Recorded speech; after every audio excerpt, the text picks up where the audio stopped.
Iraq Iraq মানে আমাদের ভিতরে এরকম একটি ধারণা, ইরাক থাকলেই মনে হয় আমরা ইউরোপে চলে যেতে পারবো। কিন্তু ইউরোপে কি আপনি বৈধভাবে চলে যেতে পারবেন, নাকি আপনি অবৈধভাবে যেতে হবে, নাকি আপনার কি হবে, বা ইরাকে কিভাবে মানুষে যায়, এই সব বিষয় নিয়ে আজকের এই ভিডিওটি, অবশ্যই সম্পূর্ণ ভিডিওটি মনোযোগ সহকারে দেখবেন। আসসালামু আলাইকুম, আমি মোহাম্মদ মেহেদি হাসান। যে যেখান থেকে আমার ভিডিওটি দেখছেন সবাইকে ব্যাপারী মেহেদি অফিসিয়াল চ্যানেলে স্বাগতম। প্রথম কথা হচ্ছে কি যে আপনি কিন্তু ইরাক থেকে ইউরোপে যেতে পারবেন, সেটা অবশ্যই অবৈধভাবে। ইরাক থেকে বৈধভাবে ইউরোপে যাওয়াটা সেটা সোটাপ, বা সেটা কখনো কেউ কিভাবে গেছে কিনা সেটা আমার জানা নেই। কারণ এক্সাম্পল আপনাকে দিই, যেরকম সৌদি বলেন, দুবাই বলেন, ওমান বলেন, কাতার বলেন, মালয়েশিয়া বলেন, এইসব রাষ্ট্র থেকে কিন্তু মানে বৈধভাবে ইউরোপের বিভিন্ন দেশে ট্রাই করে ভিজিট ভিসা হোক, ওয়ার্ক পারমিট হোক, যাওয়া যায়। বাট ইরাক থেকে বৈধভাবে আপনি কিভাবে যাবেন? আপনি তো ইরাকই বৈধ না, তো আপনি ইরাক থেকে বৈধভাবে ইউরোপের জন্য কিভাবে ট্রাই করবেন? সেটাও পসিবল হয় না। তো ইরাকে কেন যায়? ইরাকে যাইয়া যাতে ইরাক থেকে গেম বা ডাঙ্কি মেরা বাংলাদেশি ভাইরা যারা আছে, যেটা খুব ভালো বোঝে ডাঙ্কি মারা, গেম মারা, এক দেশের থেকে আরেক দেশে বর্ডার ক্রস করা, এমনকি কিছু অসাধু দালাল আছে যারা মনে করেন যে ওই ইরাকের মতো রাষ্ট্র দালালি করে কিভাবে বর্ডার ক্রস করিয়ে দেওয়া যাবে, এইসব ধরনের কাজগুলা করে। তো ইরাকে বাংলাদেশ থেকে মানুষ কিভাবে যেত? ইরাকে কিন্তু আগে বাংলাদেশ থেকে মানুষ যাইতো, আগে দুবাই ঢুকতো, দুবাই ঢোকার পর কেউ কেউ আছে বিমানে মানে ইরানে ফ্লাইট করে, তো ইরান থেকে বাইরে ইরাক ঢুকাইতো।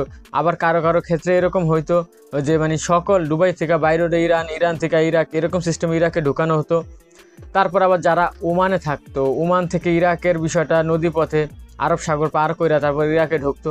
তো যে যেইভাবে পারছে, বা যে দালালরা যেইভাবে যেই সিস্টেমে পারছে ইরাকে ঢুকাইছে।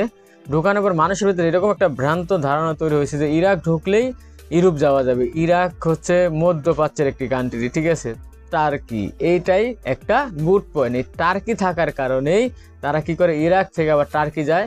টার্কি কোথায় আছে আশা করি বুঝতে পারছেন, এটা হচ্ছে তুরস্ক, এরদোগানের দেশ তুরস্ক, যার অর্ধেক ইউরোপ অর্ধেক এশিয়া, যার নাম ইউরোশিয়া।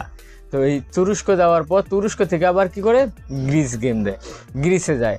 তো গ্রিস যাওয়ার পরে গ্রিসে থাকুক, নয়তো ইটালি ফ্রান্স চলে যাক, সেটা তার ব্যক্তিগত ব্যাপার। তো এইরকম এখন এটা মুখে বলা যতটা সহজ, বাস্তবতা ততটাই কঠিন। বাইরোড মানে কঠিন একটা ডেয়ারিং ব্যাপার স্যাপার, এখানে জীবনের ঝুঁকি আছে। তো সবার উদ্দেশ্যে আমি একটা কথা বলতে চাই, আপনারা ওমান থেকে ইরাক আইসা ইউরোপের চিন্তা হোক, আর বাংলাদেশ থেকে ইরাক দিয়ে ইউরোপের চিন্তা হোক, এই চিন্তাটা সমস্ত চিন্তাটা মাথা থেকে বাদ দিতে পারেন। কারণ এইটা খুবই রিস্কি। কারণ টার্কিশে যাওয়ার পরে মানে তুর্কিতে যাওয়ার পরে এই তুর্কি থেকে গ্রিস যাওয়াটাই অনেক টাফ, ঠিক আছে? অনেক লোক বরফে জমিও মারা গেছে, ঠিক আছে?